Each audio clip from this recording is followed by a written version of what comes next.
Back to live show. LOC వద్ద పాక్ ప్రేరేపిత ఉగ్రవాదులపై భారత సైనిక చర్య తరువాత పరిస్థితులు ఏ రకంగా ఉన్నాయి? దీని మీద మనం సుదీర్ఘంగా చర్చిస్తూ ఉన్నాము. ఒక రకమైన యుద్ధ వాతావరణం ఏమన్నా కమ్ముకుంటోందా, లేదా దాడులు కొనసాగించామని ఇప్పటికే భారత్ స్పష్టం చేసింది. దాడిని ఎదుర్కోవడానికి సిద్ధంగా ఉన్నాం తప్ప మా వైపు నుంచి దాడులేక ఉండవని. కానీ కయ్యానికి కాలు దువ్వే మనస్తత్వం ఉన్న పాకిస్తాన్ ఏం ఆలోచన చేయబోతోంది? మల్లగుల్లాలు పడుతున్నారు. ఒకవైపు దాడి జరగలేదని ఒకసారి, దాడి జరిగిందని ఒకసారి, భారత్ సైన్యాన్ని కొంతమందిని మట్టుబెట్టామని ఒకసారి, పాక్ మీడియా కూడా రకరకాల కథనాలు రాస్తోంది. ఈ నేపథ్యంలో మొత్తం దేశమంతా హై అలర్ట్, అత్యంత అప్రమత్తత ప్రకటించారు. కేంద్ర హోంమంత్రి మొత్తం సమీక్షలు నిర్వహిస్తున్నారు. మన నగరం కూడా అత్యంత అప్రమత్తమైన నగరాల్లో ఉంది. అలాగే మిగతా దేశాలు, ప్రపంచ దేశాల్లో పెద్ద దేశాలుగా పరిగణిస్తున్న అమెరికా, రష్యా, చైనాలు ఈ పరిస్థితుల్లో ఏ రకమైన స్టాండ్స్ తీసుకోబోతున్నాయి? ఇప్పటికే చైనా సపోర్ట్ గా ఉంటామని చెప్తూనే మరోవైపు ఉద్రిక్తతలు లేకుండా ఉండే వాతావరణం తీసుకురావాలి ఇరువైపులా అని చెప్తోంది, శాంతి వచనాలు చెప్తోంది. ఏ రకమైన పరిస్థితి ఉంటే మార్పు ఏ రకంగా ఉండొచ్చు? ఒకవేళ నిజంగా యుద్ధం వచ్చే పరిస్థితి ఉంటుందా, లేకపోతే డైలాగ్ ఇంకా కొనసాగే అవకాశం ఉంటుందా పాకిస్తాన్ తో? ఈ అంశాలు ఇవాళ లైవ్ షోలో డిస్కస్ చేద్దాం. మనతో పాటు ఇవాళ లైవ్ షోలో జాయిన్ అవుతున్నారు ఉడుముల సుధాకర్ రెడ్డి గారు, సీనియర్ జర్నలిస్ట్, వారు ప్రస్తుతం Deccan Chronicle AP bureau in charge గా ఉన్నారు. గతంలో ఇండో పాక్ రిలేషన్ సంబంధించి, అలాగే అంతర్జాతీయ సంబంధాలకు సంబంధించి అనేక ఆర్టికల్స్ కూడా రాసిన అనుభవం వారికి ఉంది. మరోవైపు ఏ రంగయ్య గౌడ్ గారు, మాజీ సైనికుల సంక్షేమ సంఘం ప్రెసిడెంట్ గా ప్రస్తుతం ఉన్నారు. గతంలో 1965లో వారు గన్నర్ గా ఫైటింగ్ ఫోర్స్ లో సైనికుడిగా విధులు నిర్వహించారు. కమ్ముల రామచంద్రరావు గారు, రిటైర్డ్ లెఫ్టినెంట్ జనరల్, వారు ఆర్మీలో సుదీర్ఘమైన అనుభవం కలిగి ఉన్నారు. కొద్దిసేపట్లో సురేష్ రెడ్డి గారు మనతో జాయిన్ అవుతారు. ముందుగా సుధాకర్ రెడ్డి గారు, ప్రస్తుత పరిస్థితి అంచనా వేయాలంటే ఒకటి, పాకిస్తాన్ ఏం ఆలోచిస్తోంది అనేది ఇప్పటికే మనం కొన్ని అవకాశాలు ఏ రకమైన చర్యలు తీసుకొచ్చని ఆలోచిస్తూ ఉన్నాం. యాక్చువల్ గా అసలు ఇప్పుడు ఈ పరిస్థితి రావడానికి, అంటే ఎప్పటి నుంచో వాళ్ళకి కయ్యానికి కాలు దూవుతూ ఉన్నట్టే ఉంటుంది, ఇప్పుడు సిచ్యుయేషన్ రావడానికి మూలం ఏంటి? యాక్చువల్గా భారతదేశం మిలిటరీ మోరల్ బాగా దెబ్బతింది. ఊరి అటాక్ తర్వాత 18 మంది చనిపోయారు. ఇప్పటివరకు మన మీద ఉన్న ఒక అపభ్రత ఏంటంటే, భారతదేశం స్పాంజ్ లాంటిది.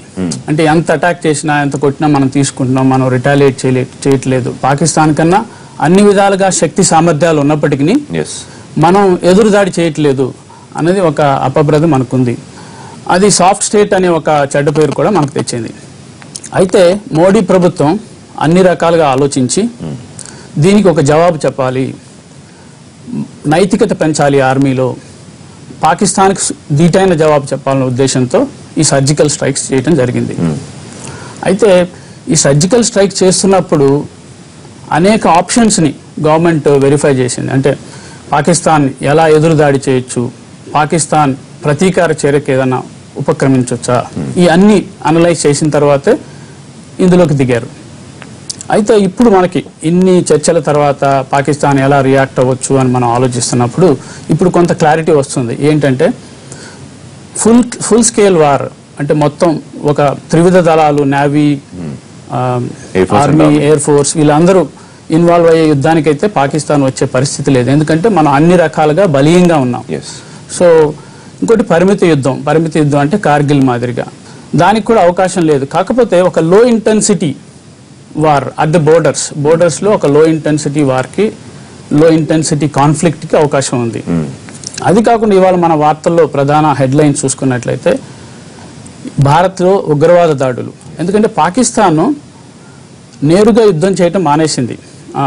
కార్గిల్ ఒక పరిమిత యుద్ధం ఒకటి మనం అనుకుంటే, ఉగ్రవాదుల ద్వారా, అంటే ఐఎస్ఐ సపోర్టెడ్ కానీ, పాకిస్తాన్ మిలిటరీ ట్రైన్డ్ కానీ, అంటే పాకిస్తాన్ మిలిటరీ శిక్షణ ఇచ్చిన ఉగ్రవాద సంస్థలు కానీ, అది లష్కరే తైబా కానివ్వండి, హర్కతుల్ ముజాహిదీన్ కానివ్వండి, జైషే మహమ్మద్, మొన్న దాడి చేసింది జైషే మహమ్మద్.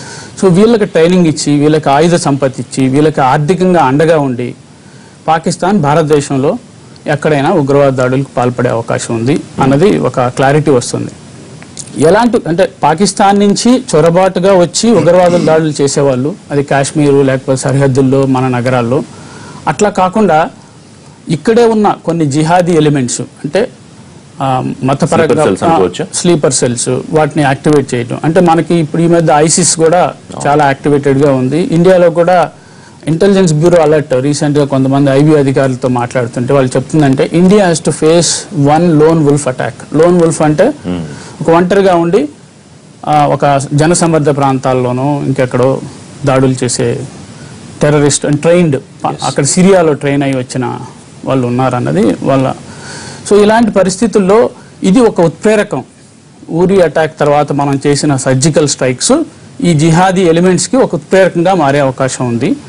దీనివల్ల భారతదేశంలో ఏ నగరంలో అయినా ఏ క్షణంలో అయినా వాళ్ళు దాడికి reactivate their sleeper cells. So ఇప్పటికే మొత్తం అలర్ట్ చేశారు కాబట్టి సన్నాహకాలు జరుగుతున్నాయి, సిద్ధంగానే ఉన్నామని చూద్దాం, దాని గురించి మాట్లాడదాం.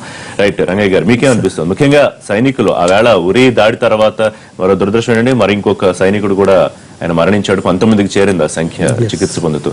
అంటే వాళ్ళకి ఆత్మస్థైర్యం నింపడం అనేది ప్రధానంగా ఈ సర్జికల్ స్ట్రైక్ తో, అంటే మనం ఏమీ చేయలేకపోతున్నామా, చేతకాని వాళ్ళలా ఉన్నామా అనేది ఒక్కసారిగా ఇదిగో మేము ఇది అని చెప్పే ప్రయత్నం చేశారు. కానీ దాని రియాక్షన్స్, చర్య ప్రతిచర్య ఏ రకంగా ఉంటుంది అనే విషయంలో పూర్తి సన్నద్ధంగా ఉన్నట్టేనా మనం? ఇప్పుడు భారతదేశం సైడ్ యావత్ ప్రపంచం చూస్తుంది డేగ కళ్ళేసుకొని. ఏంటంటే అప్పుడున్న పరిస్థితులు లేవు. ఇప్పుడు 1965లో మన పరిస్థితులు వేరే. అప్పుడు మన దగ్గర ఇంత ఆయుధ సంపత్తి లేదు, చైనాతోటి మనం యుద్ధం చేయటం జరిగింది, అయినా కూడా మన పరపతిని మనం కాపాడుకొని రాగలిగినాం. 1965 పాకిస్తాన్తో యుద్ధం జరిగిన తర్వాత మాత్రమే మన మేధావి వర్గం అయితేనేమి, సైంటిఫిక్ వర్గం అయితేనేమి, మా సైనిక సీనియర్ సుపీరియర్స్ అయితేనేమి దీని మీద బాగా ఆలోచించి దీన్ని డెవలప్మెంట్ చేయటానికి మూమెంట్లో కేంద్ర ప్రభుత్వంతో పావులు గదిపి ఒక ఉజ్వలమైనటువంటి ఒక ప్రాతిపదికన ముందుకు తీసుకొని వచ్చారు. ఈనాడు భారతదేశాన్ని పాకిస్తాన్ లాంటి దేశం ఎదుర్కోవాలంటే సామాన్యమైన పని కాదు, అంటే దాని చేత కాదు. 65, 69, 71, 99లో తనేంటో ఇన్ని మాటలు పరాభవమైనా కూడా దానికి సిగ్గు రాలే. కారణం ఏంటంటే దానికి ఉగ్రవాదులు పెంచి పోషిస్తున్నారు పక్క నుంచి. ఇస్లాం మతం అనేది భారతదేశాన్ని మరి వాళ్ళు ఏ విధంగా అనుకుంటున్నారో, భారతదేశాన్ని ఇస్లాం చేద్దాం అనుకుంటున్నారు, అలివిగాని దాన్ని అలివేయేటట్టు చేసుకుందామని వాళ్ళు అనుకొని సైనిక మన భారతదేశ సైన్యాన్ని నిర్వీర్యం చేయాలని ఒక దృష్టి బుద్ధి వాళ్ళల్లో ఉండదే.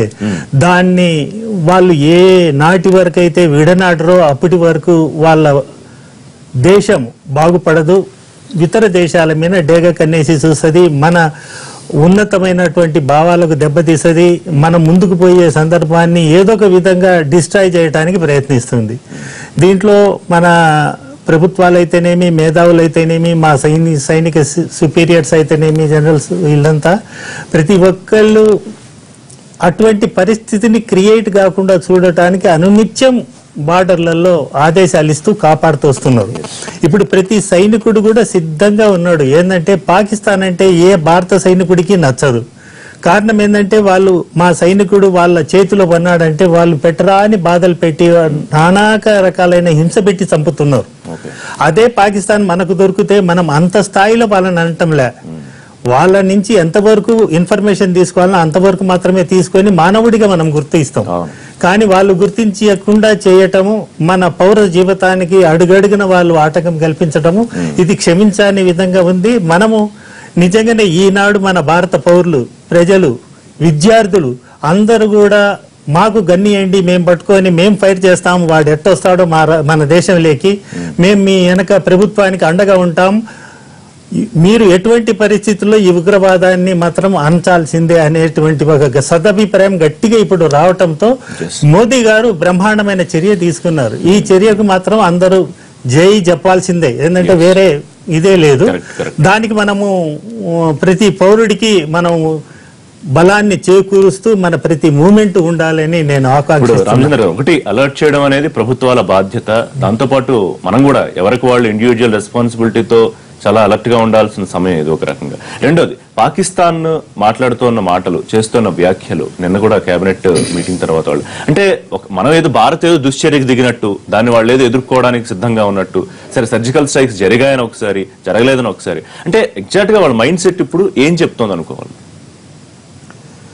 ఒకసారి స్ట్రైక్స్ జరిగిన తర్వాత డైరెక్ట్ గా వాళ్ళు ఇప్పుడు స్ట్రైక్ జరిగిందని చెప్పుకున్న అవమానం వాళ్ళకి. కనుక ప్రస్తుతం వాళ్ళు ఎలాంటి ఇప్పుడు ఏమంటారు మింగాలేక కక్కాలేక ఉన్న పరిస్థితుల్లో ఉన్నారు యాక్చువల్గా. కానీ ఇప్పుడు వాళ్ళు ఏ విధంగా రియాక్ట్ అవుతారన్న ప్రశ్న గురించి ఆలోచిస్తే నా ఒపీనియన్ లో ఇందాక సుధాకర్ రెడ్డి గారు కూడా అలాగే చెప్పారు, ఫుల్ ఫ్లెడ్జ్ వార్ చేస్తానికి అంత స్తోమత లేదు, ఆర్థిక స్తోమత లేదు, మిలిటరీగా కూడా వాళ్ళు రెడీలో లేరు. రెండోది లిమిటెడ్ దీంట్లో అన్నారు కార్గిల్ లాగా చేసినట్లు కూడా నేను ఆయనతో ఏకీభవిస్తాను ఖచ్చితంగా. ఇది కూడా లేదు. కానీ ఒక్క విషయంలో నేను కొంచెం వారితో డిఫరెన్స్ ఉన్నాను. మెరుపు దాడులు చేస్తారన్నారు, చేస్తానికి ఆస్కారం ఉంది. కానీ ఏంటంటే మనం అర్థం చేసుకోవాల్సింది, ఎప్పుడైతే ఫస్ట్ మనం స్ట్రైక్ చేసినప్పుడు మన దగ్గర ఇనిషియేటివ్ ఉంది. మన దగ్గర ఎప్పుడైతే ఇనిషియేటివ్ ఉందో దాన్ని బట్టి మనం డిఫెన్సివ్ మెజర్స్, కొన్ని ప్రివెంటివ్ మెజర్స్ ఖచ్చితంగా తీసుకుంటాం. ఆ ప్రివెంటివ్ మెజర్స్ తీసుకోవటంలో prewarned is prearmed అంటారు. అంటే మనం ఆల్రెడీ కొంత వార్నింగ్ వచ్చింది మనకి. అలాంటప్పుడు మనం ఖచ్చితంగా బెటర్ ప్రిపేర్డ్. కనుక ఆ లెక్కను చూసుకుంటే వాళ్ళు తిరిగి మెరుపు దాడులు ఇమీడియట్ గా కొట్టే ఛాన్సెస్ తక్కువ. కొంత టైం పాస్ అవ్వాలి. ఇప్పుడు ఎందుకంటే అతనికి తెలుసు. అంటే రెండు రకాలు ఉన్నాయి. ఒకటి మెరుపుదాడు అంటే, ఒకటి సర్జికల్ స్ట్రైక్స్ మేము చేయగలం అంటున్నారు. అంటే సర్జికల్ స్ట్రైక్ రూపంలో ఉంటుందా? అసలు సర్జికల్ స్ట్రైక్ అంటే ఎలా ఉంటుందో చూపిస్తామని హఫీజ్ సయ్యద్ అంటాడు. జైషే మహమ్మద్ సర్జికల్ స్ట్రైక్ అంటే ఇప్పుడు అది కాదండి. మెరుపుదాడు అన్న సర్జికల్ స్ట్రైక్ అని బేసికలీ వాట్ సర్జికల్ స్ట్రైక్ అంటే ఏంటి? ఒక ప్లేస్ కి వెళ్ళటం, కరెక్ట్ గా సర్జరీ వర్డ్ నుంచి వచ్చింది అది. ఒక టార్గెటెడ్, దాని పక్కన కొలెటరల్ డ్యామేజ్ ఏమి ఉండకుండా, మిగిలిన చుట్టుపక్కల ప్రజలకి ఏం హాని జరగకుండా కరెక్ట్ గా ఏ స్పాట్ కి వెళ్తే ఆ స్పాట్ కి వెళ్ళి కొట్టుకురాడు. అయితే ఇక్కడ ఆర్మీ చేస్తుందని మనం అంటలేదు. ఎందుకంటే ఆర్మీ పెంచి పోషిస్తున్న ఉగ్రవాద సంస్థలు కానీ ఉగ్రవాద మూకలు కానీ ఈ ఎలిమెంట్స్ చేసే అవకాశం ఉంది. That's we're not saying army వచ్చి మన మీద మెరుపు దాడులు చేస్తుంది, సర్జికల్ స్ట్రైక్ చేస్తుంది. నిన్న ఒకటి జరిగింది. ఫ్రైడే సర్మన్ జరుగుతున్నప్పుడు హఫీజ్ సయ్యద్ పాకిస్తాన్ లో మాట్లాడుతూ, మేము అంటే ఇప్పుడు జరిగిన సార్ చెప్పినట్టు సర్జికల్ స్ట్రైక్ ఒప్పుకోవట్ల పాకిస్తాన్, మేము 1971లో ప్రతీకారం తీర్చుకుంటామని చెప్తున్నాడు. అదే మాదిరిగా హఫీజ్ సయ్యద్ పాకిస్తాన్ ISI కంట్రోల్లోనే ఉన్నాడు.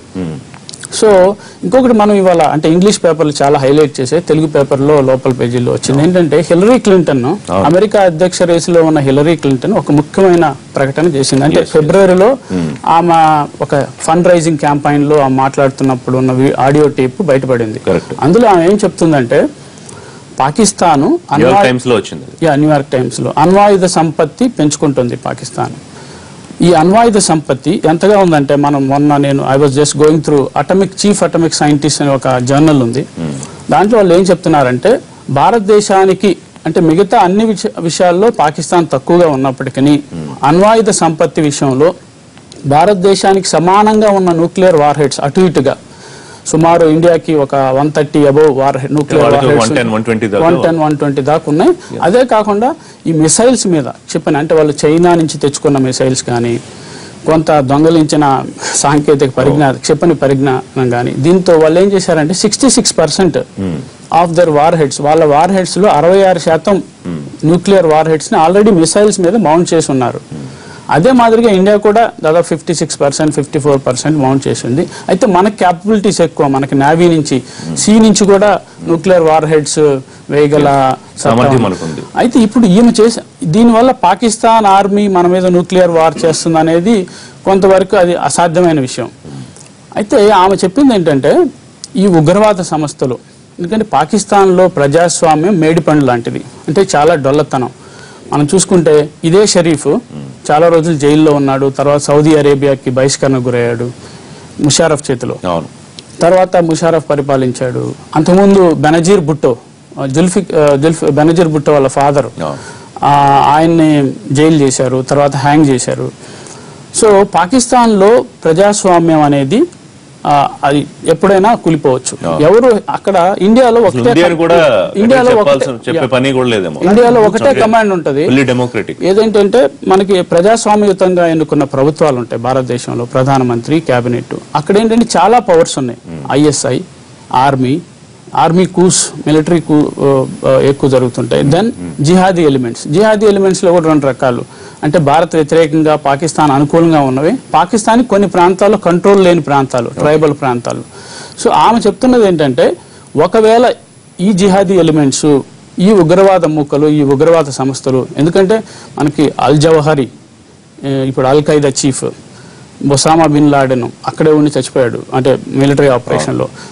అల్ బగ్దాది ISIS చీఫ్, వీళ్ళందరూ ఒకప్పుడు ఈ ఆఫ్ఘన్ పాకిస్తాన్ బోర్డర్లో ఉండి అక్కడ క్యాంపులు నడిపి ఇప్పుడు కూడా క్యాంపులు ఉన్నాయి, ట్రైనింగ్ క్యాంపులు. అమెరికా ప్రెడేటర్ అటాక్స్ చేస్తుంది. సో ఇలాంటి పరిస్థితుల్లో ఒకవేళ ఈ అణ్వాయుధాలు ఆ జిహాదీ ఎలిమెంట్స్ చేతుల్లోకి వెళ్తే ఇండియాకే కాదు అమెరికా కూడా థ్రెట్. సో ప్రపంచానికి పెద్ద ముప్పు ఉంటుంది.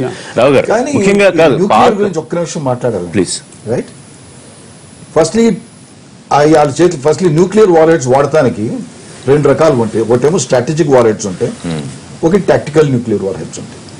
హిరోషిమా తర్వాత ఇంతవరకు ప్రతివాడి న్యూక్లియర్ వారెట్ ఉంది, ప్రత్యక్షంగా అణుయుద్ధం జరగలేదు, చేయగల ధీమా ఎవరికి లేదు. రెండో సంగతి మనం ఆలోచించాల్సింది ఏంటంటే, ఇండియా మన భారతదేశం ఏమని పాలసీ చెప్పింది, ఫస్ట్ మేము ముట్టుకోం, నో ఫస్ట్ యూజ్, వాజ్పేయి గారు చెప్పింది. కానీ ఎవరైతే మమ్మల్ని కొట్టారో నామరూపాలు లేకుండా ప్రపంచంలో మ్యాప్ నుంచి మిమ్మల్ని తీసేస్తాం. అదేమో పాలసీ కింద. యూసేజ్ కొద్దాం. అప్పుడు స్ట్రాటజిక్ వారెట్స్ న్యూక్లియర్ వారెట్స్ ఏంటంటే లిమిటెడ్ ఫాలోఅవుట్ ఉంటుంది. ఒక టార్గెట్కి వెళ్ళి కొడతాం, ఒక టార్గెట్కి వెళ్ళి కొట్టిన తర్వాత it is limited only to that. Strategic warheads ఇందాక సుధాకర్ రెడ్డి గారు చెప్పినప్పుడు స్ట్రాటజిక్ వారెట్స్ మిసైల్స్ మీద మీరు మౌంట్ చేసి కిలో టన్స్, 5 కిలో టన్, 20 కిలో టన్ ఆ ఫాలోఅవుట్ చూసుకోవాలంటే అది ఫస్ట్ వాడటం కష్టం.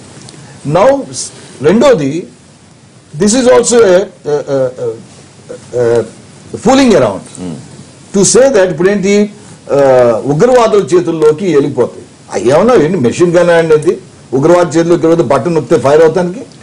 దాని మీద బేసికలీ కంట్రోల్ సిస్టమ్స్ ఎన్ని ఉంటాయంటే ద ఫుల్ ఫ్లెజ్ సైంటిస్ట్ ఉండాలి, అక్కడ మీరు ఫైర్ చేస్తానికి ఆర్మీ వాళ్ళు ఉండాలి. దానికి చిన్న అనుమానం, సారీ టు ఇంటరప్ట్ యూ. ఇప్పుడు సుధాకర్ రెడ్డి గారు చెప్పింది, లేకపోతే ఆమె వ్యాఖ్యలను ఆయన చేస్తూ చెప్పారు.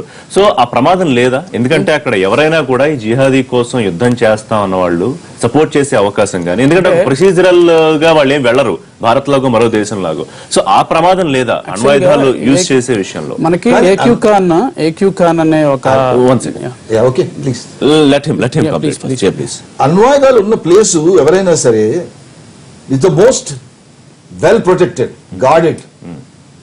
ఇట్ ఈస్ బీయింగ్ సూపర్వైజ్డ్ వెనకాల నుంచి. అమెరికా ఎగ్జాక్ట్లీ దాని ప్లేస్ ఎక్కడుంది, ఎవరు గార్డ్ చేస్తున్నారు, దాని కంట్రోల్ ఎక్కడుంది, దాన్ని అసెంబుల్ చేయాలి. ఇప్పుడు న్యూక్లియర్ అంటే ఇట్స్ నాట్ రెడీగా పెట్టేసి కాదు, దాన్ని అసెంబుల్ చేయాలి. అసెంబుల్ చేస్తానికి బోల్ టైం పడుతుంది. అసెంబుల్ చేస్తానికి కూడా పార్ట్స్, మెయిన్ మిసైల్ ఒక చోట ఉండొచ్చు, ఫ్యూజ్ ఒక చోట ఉండొచ్చు, ఫ్యూయల్ ఒక చోట ఉండొచ్చు, ఇవన్నీ అసెంబుల్ చేసుకోవాలి. కనుక ఇప్పుడు నేను అనుకోవటం ఏంటంటే, ఈ ఉగ్రవాదుల చేతులు వెంటనే వెళ్ళి ఆడేదో అక్కడి నుంచి ఒక రైఫిల్ తీసుకుని ఒక బుల్లెట్ తీసుకుని ఫైర్ చేసేది కాదు. సో అంత ఈజీగా ఉగ్రవాద చేతుల్లో పడదు.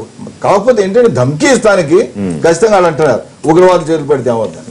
కానీ ఒక ప్రమాదం, ఇప్పుడు పాక్ తన బలం అని ఫీల్ అవడం తన వెనకాల ఉన్న చైనానా? ఎందుకంటే ఆయుధ ఇంపోర్ట్ దిగుమతి చూసుకుంటే కనుక 63% చైనా నుంచి పాక్ ఈ మధ్యకాలంలో దిగుమతి అయ్యాయి. సో ఆ బలం చూసుకుంటుందా చైనా బలం పాకిస్తాన్? ఖచ్చితంగా పాకిస్తాన్కి ఎప్పుడు ఆ బలం ఉంది, ఇంకా ఉంటుంది కూడా. ఎందుకంటే బేసిక్ చైనా పాలసీ ఏంటి, నేను తను పరోక్షంగా మనతో ఏం చేయకుండా పాకిస్తాన్ మన బిజీగా పెడతాను, పాకిస్తాన్కి ఏమో ఎరేసాడు.